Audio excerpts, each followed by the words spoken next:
Boas-vindas, Terráqueo! Hoje, no Fora da Norma, a gente tem um convidado que vive em 2050, uma pessoa que já está no futuro e vai contar pra gente um pouquinho como é que é lá.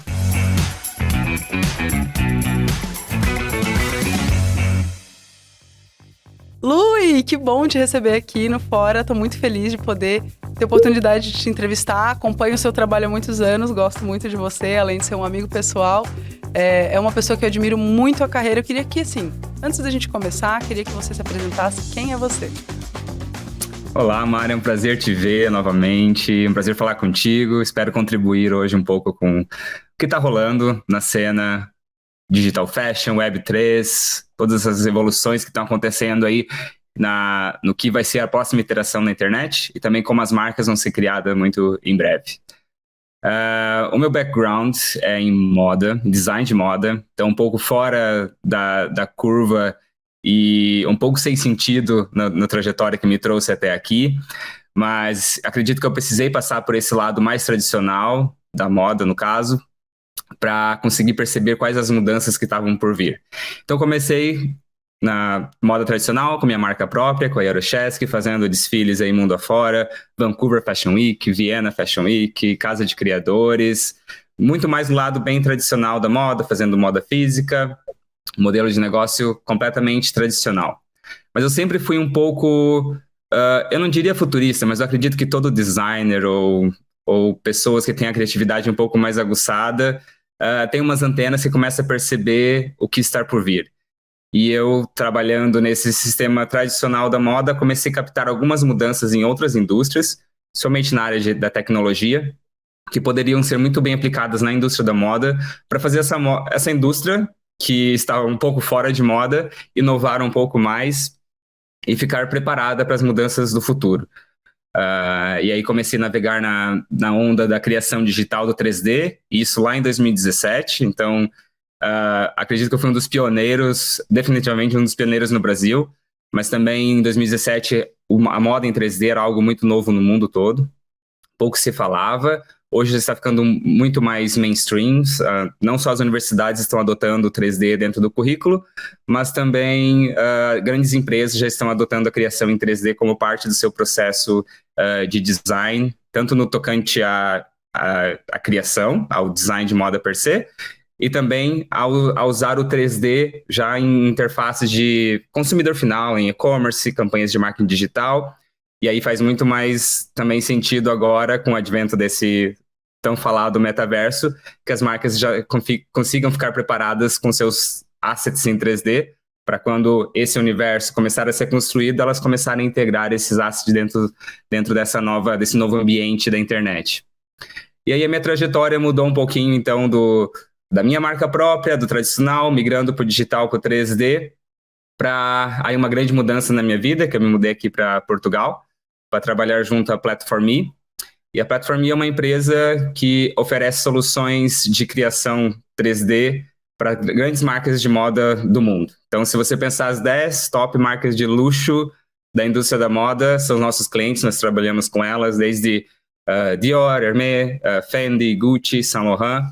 Estamos trabalhando com essas marcas, ajudando eles a não só criar experiências digitais com 3D, com produtos em 3D, mas também como estender a possibilidade desse asset em 3D para vários objetivos, desde uma experiência de customização, personalização dentro de um ponto de venda, dentro do e-commerce, ou uma loja física, até mesmo experiências de incluir a sua marca, fazer uma ativação de marca dentro do metaverso, dentro de jogos, experiências digitais usando esse 3D asset.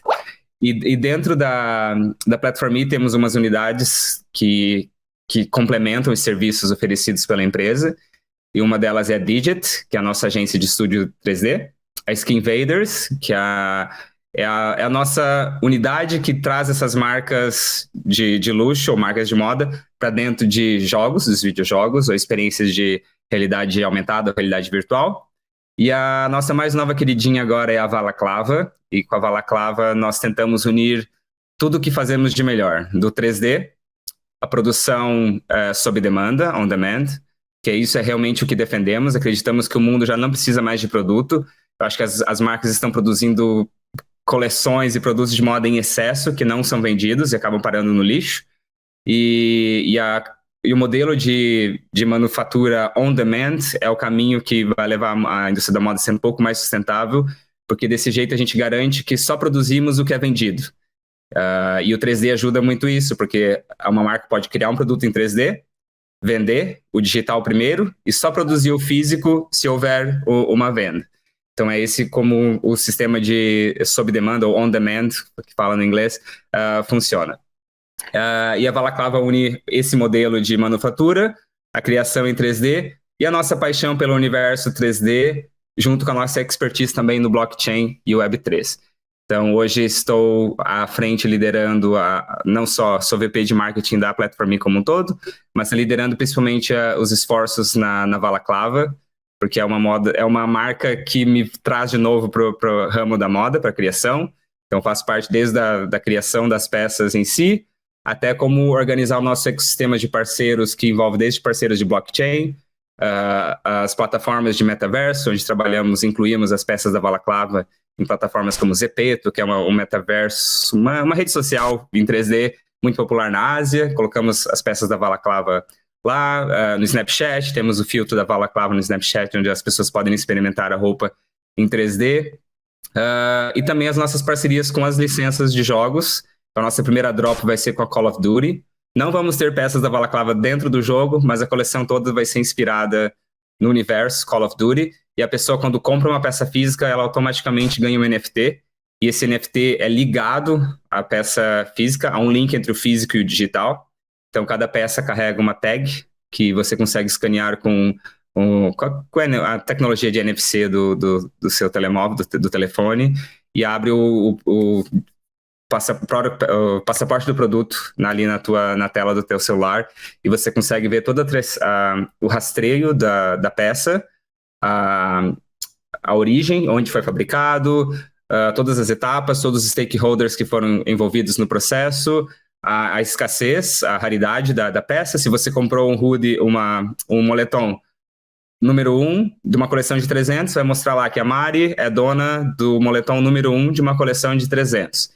Então mostra, além da autenticidade da peça, a origem, o rastreio, também a propriedade da peça, que é a Mari, que é a proprietária daquela peça. E aí que eu vejo um grande benefício do NFT. Agora que o hype está um pouco acabando, esse link entre o NFT, Digital Assets, com produtos físicos, para estender as possibilidades que o produto físico pode trazer para as pessoas. Já me adiantei um pouquinho, mas eu acho que dá um background para agora aprofundarmos a conversa. Boa, ótimo, ótimo. E é muito legal estar tendo essa conversa contigo, né? Porque eu também acabei indo para moda em algum momento da minha carreira, no início, hoje estou com educação.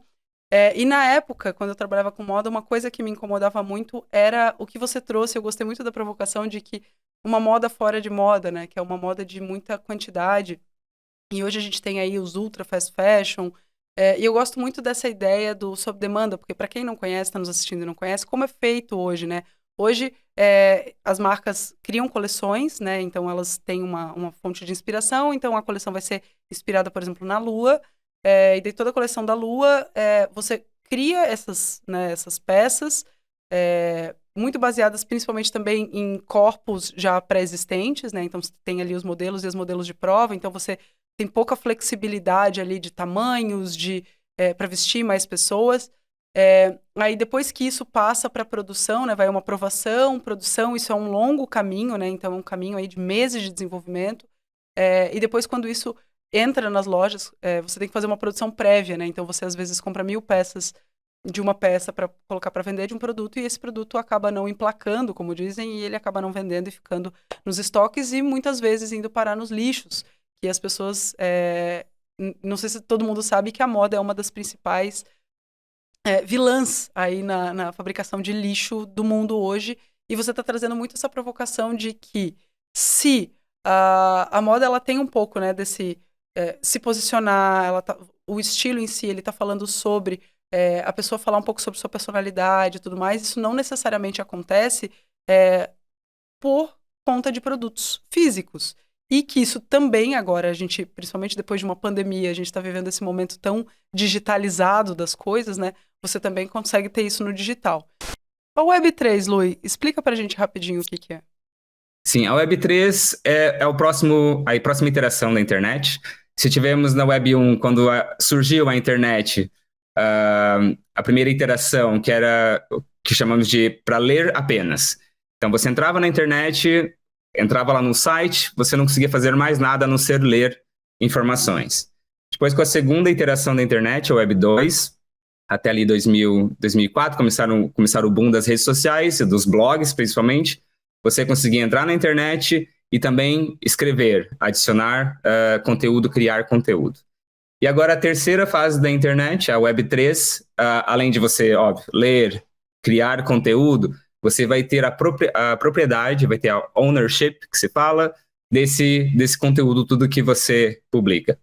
Eu gosto de fazer uma analogia para simplificar ainda melhor, que é, imagina você entrando num e-commerce que você compra uma bota. Compra uma bota, você compra essa bota, você pode usar ela, a bota é tua, depois você pode revender, fazer o que quiser com a bota. Na Web 2, teve muito, com os digital assets, você sabe, a gente entra no Spotify, na Apple Store, você compra um digital asset, compra qualquer coisa na internet, no ambiente digital, que é digital only, você compra, mas você não pode revender, você não ganha nada com isso, você não faz nenhum tipo de lucro, enfim, esse asset não é teu. Então, na Web 3 vai ser muito mais parecido do que comprar um produto numa loja, um produto físico numa loja. Você vai comprar, vai ter acesso àquele produto físico, pode usar, mas também você pode fazer o que quiser com ele, pode revender, pode desmembrar em outros produtos, fazer o que quiser. E na Web 3 surgem muito mais esses termos que já estamos ouvindo falar muito, mas vamos ouvir falar cada vez mais, que vai desde, obviamente, as criptos, todas as moedas digitais, os NFTs, porque esses assets que eu compro digital, para que a ownership, a propriedade desse asset seja transferida para mim, ele tem que ser validado na blockchain como um NFT, como um token. E ainda o mais, talvez, tangível para a gente, que a gente vai ver muito mais, é o dito cujo do metaverso, que é praticamente imaginar tudo que fazemos hoje nos nossos browsers da internet. Nós vamos fazer isso numa imitação muito mais associada ao que vivemos na realidade, no mundo físico. Então, em vez de eu pegar o meu mouse ou digitar, apertar no botão no browser, dentro do metaverso eu vou conseguir interagir muito mais com meus sentidos, reproduzindo o que eu faço na vida real. Então, se hoje eu vou num e-commerce e faço compras clicando, indo no carrinho, numa interface que já estamos acostumados da internet antiga, no metaverso, imagine que as lojas vão ser uma reprodução quase fiel das lojas físicas, e ali dentro eu vou ter uma interação completamente imersiva, onde eu posso pegar a peça de roupa ou qualquer produto, visualizar ele em 360, posso provar essa peça em 3D, interagir, o conteúdo que eu vou criar, eu posso criar isso de uma forma muito mais imersiva, porque o ambiente é todo 3D, para ser experimentado ou em realidade virtual, ou realidade aumentada, ou uma mistura dos dois. Até a forma de socializar também, as redes sociais vão ser muito menos 2D e muito mais imersivas, obviamente, em 3D. E nesse universo do 3D, como eu estou desassociado do mundo físico, a minha liberdade criativa pode ser imensa, porque por que no metaverso eu preciso usar uma roupa feita de tecido, sendo que eu posso explorar toda falta de limite físico que eu tenho lá dentro. Posso usar fogo, eu posso ser uma mulher, eu posso ser um alien, eu posso estar dentro da água. Então a gente vai começar a ver muito mais experiências completamente fora da caixa, no que se diz, principalmente no tocante a retail de varejo, de compra e venda de produtos, e também no que diz ao social, os novos formatos de redes sociais. Assim, é até engraçado, você falou uma palavra ali que me pegou, que foi o mitidar. Porque aqui, para quem não conhece, gente, somos dois colonos do interior do Paraná, conversando sobre essas coisas todas malucas. E tem duas coisas, né? Primeiro, eu acho que eu vou voltar um pouquinho e vou lembrar que, né, você é um menino do interior do Paraná, que, putz, através da educação, você conseguiu hoje estar acessando esses lugares, está falando de marcas de super luxo e tal. tem um pouco do negócio do metaverso que me pega, que é, será que o metaverso ele é ligado à Meta, como o Zuckerberg tem sugerido, ou será que ele já não existe, não está entre nós de outras maneiras e vai funcionar de outras maneiras que não só esse lugar, né? Então eu fico pensando muito em relação a experiências. Tudo que você foi me falando me remete muito a games, que já existe hoje, né? Então, esse negócio de você poder vestir fogo, isso num game é muito mais possível. E tem muito daquela coisa hoje, né, que para você acessar o metaverso, você tem uma limitação muito de equipamentos, de hardware, que são coisas muito caras, que ainda não são acessíveis à maioria das pessoas.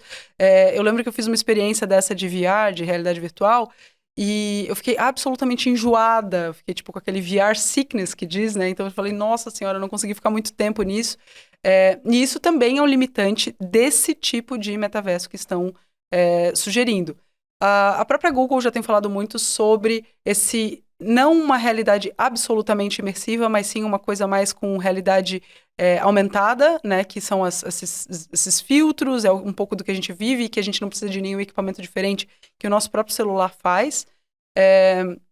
E também a parte de áudio, né? Então, acho que hoje, até estamos aqui falando um podcast, mas tem podcast surgindo. A gente estava até brincando que esses dias na quarentena, a gente estava falando, quem diria que uma das grandes inovações hoje em dia da internet seriam as audionovelas, porque hoje tem séries no Spotify que fazem você se sentir naquele lugar, e você às vezes fecha os olhos e você, poxa, eu tô ouvindo, tô sentindo, eu tô participando dessa situação. Então eu queria que você falasse um pouquinho da tua percepção, assim, de tipo, esse metaverso, a gente tá falando muito sobre exclusividade, né, grandes marcas, muito luxo, mas para a população em geral, em outros tipos de experiência, como você mesmo falou sobre social, como é que você vê isso funcionando? Sim. Eu acho que, primeiro que o metaverso, ele não existe ainda. Na sua definição pura, ele é esse ambiente único, onde você vai fazer tudo. Você vai jogar, você vai interagir. Tem aquele filme Ready Player One, que retrata muito bem essa visão do que seria o metaverso puro. Esse ambiente digital, onde todo mundo se encontra, todo mundo faz ali sua atividade, como se fosse uma segunda camada do nosso mundo real. Isso ainda não existe, não está sendo construído e não vai ser uma empresa que vai construir isso. E aí tem várias opiniões que divergem aí dos especialistas, mas o que eu tenho lido, eu consegui tomar uma conclusão minha de que eu concordo que vamos ter várias ilhas de metaverso.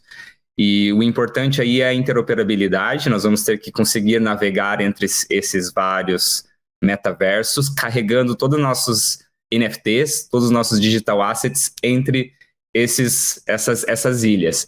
E aí entra uma dificuldade técnica que temos hoje, que é a mesma que existe no game, que cada plataforma, cada game tem a retopologia, então cada game tem um set de parâmetros que define o seu 3D, os shaders, como funciona, a mecânica, as animações. Então vai ser muito difícil nós termos essa interoperabilidade. Algumas plataformas como Sandbox, até mesmo Roblox, estão tentando criar um nível nesse sentido, mas ela ainda é muito bilateral, que você consegue usar no Roblox, você consegue usar no Sandbox, mas ali há um trabalho entre as duas empresas para parametrizar, criar um standard nos assets para que isso haja uma transição mais dinâmica. O metaverso, as experiências de metaverso já existem há muito tempo. Se lembrarmos do Second Life, que foi um boom lá no início dos anos 2000, era uma plataforma digital em 3D, onde as pessoas iam lá para socializar e viver vidas e comprar mansões e construir, fazer festas, enfim. Então essa experiência já existe, não é nenhuma novidade. Agora, o que temos que pensar é como conectar isso a várias experiências, que não sejam só sociais, mas também de varejo, de compra, de jogos, de gaming, e que isso haja ou uma diversidade o suficiente para que as pessoas naveguem como elas navegam na internet hoje, Hoje eu não entro na internet, que é uma coisa só. Eu entro em vários sites e ali eu vou transitando e fazendo minha vida, o meu trabalho, minha socialização. Eu não entro na internet, eu estou na internet, né? Tipo, o relógio, as coisas que acontecem à tua volta, tipo, é muito mais uma coisa macro do que, tipo, vou conectar e fazer aquele barulhinho que a gente ficava esperando meia-noite É pra isso, conectar. e parece que hoje o metaverso é uma coisa distante, mas não, é só pensar que como a tecnologia evolve, ela vai melhorar, ou talvez não, mas mudar a maneira com que interagimos com a internet hoje. Se a internet hoje é acessível e ela evolui, ela também vai ter essa curva de, primeiro, ser um pouco menos inacessível por causa da tecnologia, mas como a tecnologia evolui de forma tão exponencial, logo também ela fica mais barata e acessível, mas vai estar aí disponível da maneira que a internet está disponível hoje, ainda não é 100% democrática. O metaverso também vai estar disponível para muita gente, ainda talvez não sendo 100% democrático, mas vai estar existindo da mesma maneira que temos a internet hoje. No que diz respeito a hardware, sim, a questão do sickness do VR é muito comum, mas já foi provado que isso é conforme as pessoas se acostumam. Então, quanto mais tempo você passa usando esses headsets, menos enjoado você fica. O que às vezes me preocupa um pouco, porque eu não quero ter aquela visão distópica de todas as pessoas usando VR e vivendo em mundos fechados, mas também não quero virar os meus pais e pensar que isso é o fim do mundo, porque eu imagino que vamos viver as nossas vidas normais, eu vou ir de férias para um lugar, mas mesmo quando eu estou de férias hoje, eu acesso a internet, eu entro nas redes sociais, eu acho que vai ser a mesma maneira, nós vamos estar vivendo as nossas vidas reais, mas de vez em quando fazendo essas interações dentro desses ambientes do metaverso. Bom, eu acho que pra fechar, eu queria que você falasse um pouquinho também sobre o seu livro, né? Recentemente você lançou um livro. Ah, Conta um pouquinho de como é que foi foi esse meu livro da pandemia, e ali eu falo muito, o nome do livro é Times New Fashion. Eu abordo muitas questões de as transformações que estão acontecendo hoje na indústria da moda, principalmente, não só na parte da indústria, mas também no varejo de moda, como as mudanças que estão acontecendo hoje e as tecnologias que estão surgindo estão construindo um futuro da moda. E aí ali eu também faço uma tentativa de desenhar como é esse futuro. E falamos de uma timeline das revoluções industriais, de como a moda foi a catalisadora da primeira revolução industrial, e agora ela parou no tempo, porque paramos na terceira revolução industrial, que fez com que a moda se mecanizasse, começasse uma produção em massa, em grande escala, de produtos padronizados. Eu vou produzir a mesma t-shirt, só que em quantidades de milhares e milhares de unidades, e paramos ali na nossa progressão, a indústria da moda, e as outras indústrias foram evoluindo tanto e a moda ficou fora de moda. E aí eu começo a fazer um link com as tecnologias que estão surgindo agora, desde a criação em 3D, a moda digital, que outras indústrias também já usam há muito tempo. Se pensarmos no design de produto, eu sei que a experiência da Mari, até automobilística, aviação, arquitetura, já usam 3D desde a década de 90. E a indústria da moda estava ainda no paper and pen até ontem. Então agora está descobrindo esse universo do 3D e todas as vantagens que traz com isso, desde garantir maior eficiência no desenvolvimento de produto a nível de fábrica, até criar produtos que às vezes não existem na forma física, existem apenas na forma digital. E aí também eu falo dentro do livro da minha visão de como, no futuro muito próximo, os nossos guarda-roupas virtuais vão ser muito mais extensos que os nossos guarda-roupas físicos. Porque cada vez mais estamos transferindo a nossa vida para o ambiente digital, só vai fazer cada vez mais sentido eu me expressar criativamente, expressar minha identidade ou minha linguagem através do vestuário, de forma também digital, né? Porque se pensar no Instagram, eu sou uma pessoa, no LinkedIn eu sou outra pessoa. Então, por que não criar um guarda-roupa digital para criar justamente as imagens que eu quero transmitir dentro dessas diversas interfaces na internet? E aí entra de novo aquela questão que no ambiente digital eu não tenho o limite do mundo físico, e aí a minha criatividade, agora pensando com um perfil de designer, pode ser ainda muito mais extrapolada, e aí não tem limite mesmo. Eu posso esquecer tudo que é tecido, técnicas de costura e criar uma nova identidade que é muito mais criativa e consoante com as inovações digitais que estão a surgir. Daí termina também o livro falando um pouco desse novo perfil do designer de moda, que vai criar, além de produtos físicos, uma extensão do produto físico. Nós vamos pensar, ok, a roupa tem um valor como um artigo que me protege, que transmite o que eu quero comunicar para o mundo naquele dia através dessa peça de vestuário, mas também ela me dá uma camada extra de experiência. Ela pode ou abrir acesso a uma comunidade, ou ela pode abrir para mim uma experiência dentro de um gaming, ou ainda ela pode criar uma outra camada visual que amplia o que aquela roupa é visualmente. Então, eu imagino esse mundo, esse futuro onde nós vamos vestir umas roupas um pouco mais básica, indo para o extremo, quase um uniforme, mas vamos ter um guarda-roupa super compacto de peças altamente valiosas, que não vamos pagar o preço de um McDonald's por elas, vamos ter muito mais um valor acima da construção e do tradicionalismo com uma peça bem feita, acabada, um pouco mais neutra, que eu consigo usar em diversos ambientes. E toda a informação de moda que tenha a estampa da temporada, ou que eu vi numa influencer ou num filme, eu consigo fazer o download disso, eu comprar como NFT e sobrepor a minha roupa uniformizada com essa camada através de realidade aumentada. E aí o que as pessoas veem através dos seus óculos de realidade aumentada vai ser essa informação que eu carrego sobre a roupa de forma digital. Então é uma visão que parece uma loucura, parece ficção científica, mas não é. A tecnologia está aí, já foi feito, já está sendo feito, ainda não está em escala, e eu acho que a nossa geração agora está bem numa transição da que está passando uma fase de estranhamento para uma geração que é nativa e vai querer isso como um standard. Isso é muito legal, Luiz, até porque a digitalização, de certa forma, ela também aumenta o acesso, né? Então, é óbvio que as marcas, é muito doido isso, porque as marcas, elas buscam meios de transformar um negócio ainda mais exclusivo, ainda mais restrito, mas ao mesmo tempo isso também ajuda outras pessoas a terem acesso a coisas que elas não teriam. Então é isso, né? Tipo, às vezes, que eu acho que tem uma analogia muito interessante com perfumes, por exemplo, né? Que dificilmente você vai conseguir comprar uma roupa de uma marca dessas, que são muito, muito, muito desejadas e de muito luxo, mas eles colocam perfumes a preços, entre aspas, mais acessíveis, que você sente que você, de certa forma, faz parte disso. E você levar isso para a parte de filtros, a parte de você se posicionar no digital, é interessante imaginar isso.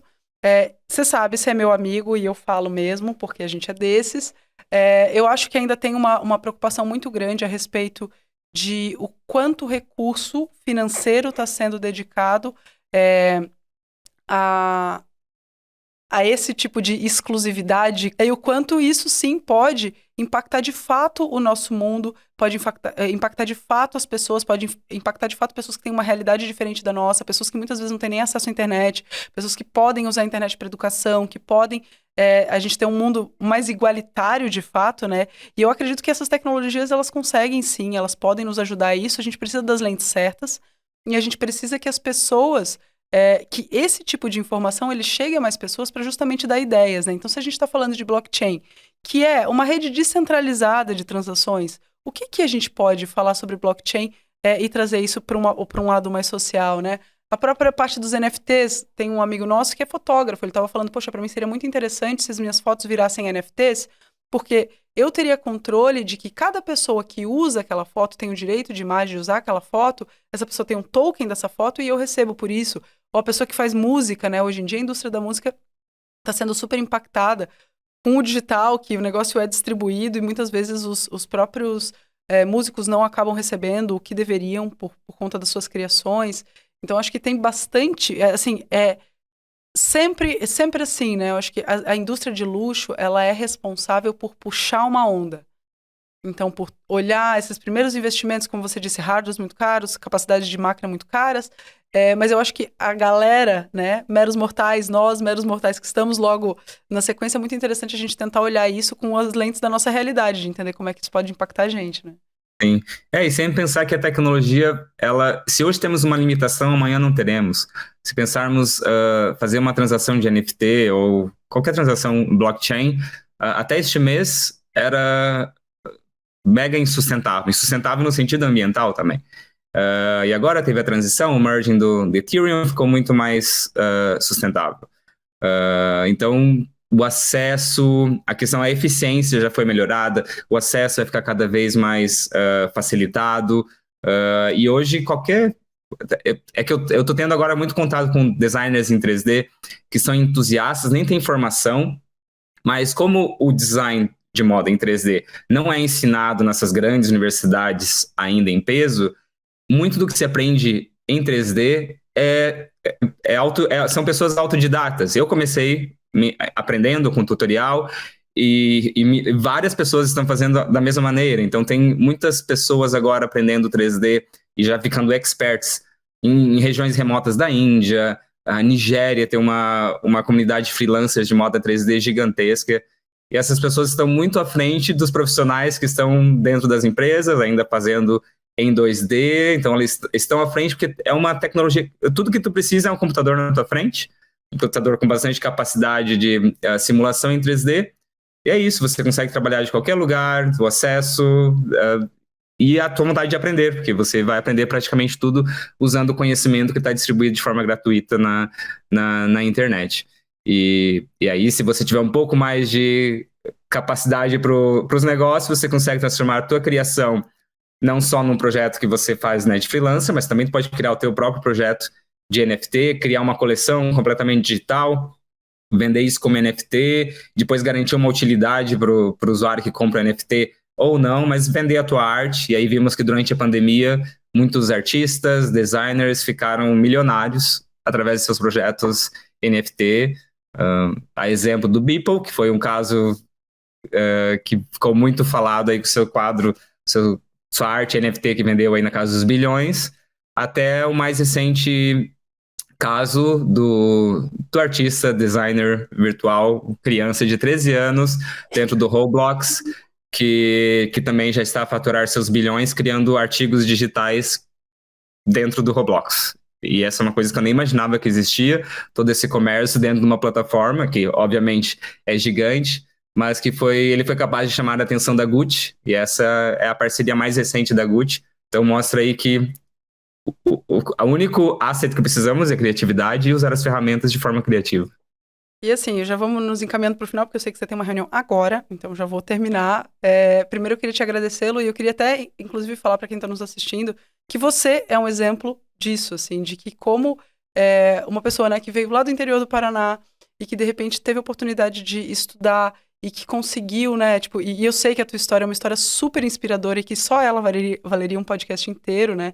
Então você teve a oportunidade de conseguir fazer um intercâmbio, mesmo não tendo recursos na época, e que você conseguiu uma série de ajuda e que toda essa educação que você juntou ao longo da tua vida te transformou, que hoje você está acessando lugares que você nem imaginava, falando com pessoas que você nem imaginava. Então, acho que isso sirva de inspiração também, né? Quando a gente está falando dessas comunidades, às vezes isoladas, que a internet, ela também nos traz essa possibilidade de acesso, né? Então, aqui as pessoas nos vendo falar, às vezes elas não entendem o tamanho do trajeto que foi, né, para que isso fosse acontecer. Eu queria te parabenizar, acho que você fez um trabalho muito legal, assim, eu tenho muito orgulho do profissional que você se tornou, de que você é uma referência hoje no mundo, né, tipo, não só no Brasil, como hoje você está trabalhando aí na Europa também, e fico muito feliz de poder ter você aqui. Então, muito obrigada e deixo esse espaço final para você deixar um recado. Eu que agradeço. Eu sou muito esse caso que eu tinha tudo para dar errado, mas eu acho que... Bom, o resto também, eu acho que tudo as possibilidades que eu tinha, muitas pessoas têm, mas o que eu destacaria, assim, que é importante as pessoas treinarem muito e terem consigo, é essa antena que capta o que está por vir, que vai ser o próximo passo. E óbvio que se trabalha com incertezas, todo tipo de forecast é incerto, né? Nada é 100% validado, mas só de ter essa mente que capta o que está por vir, ajuda muito a você estar pensando o que você faz agora, como você pode bagunçar tudo que você faz agora, tanto a nível de trabalho quanto a nível pessoal. Usar as ferramentas que existem, talvez você vai encontrar isso em outras pessoas, em outras indústrias, em outro meio acadêmico, em outro curso, que foi o meu caso, mudando de curso também várias vezes, e construir o cenário que você tem feito o forecast na tua cabeça. E confiar nisso, porque essa é a antena o que faz você estar um pouco à frente dos demais. Isso é importante. E obrigado pelo convite, Mário. De novo, é sempre bom te ver. Espero ter contribuído de alguma maneira com esses insights. Para muitas pessoas podem ser coisas novas, mas a internet está aí com conhecimento para se aprofundar, caso tenham dúvidas. Se não, também podem entrar em contato comigo. É sempre um prazer conversar e partilhar esse tipo de informação, feedback, insights, que eu também gosto de aprender do meu lado.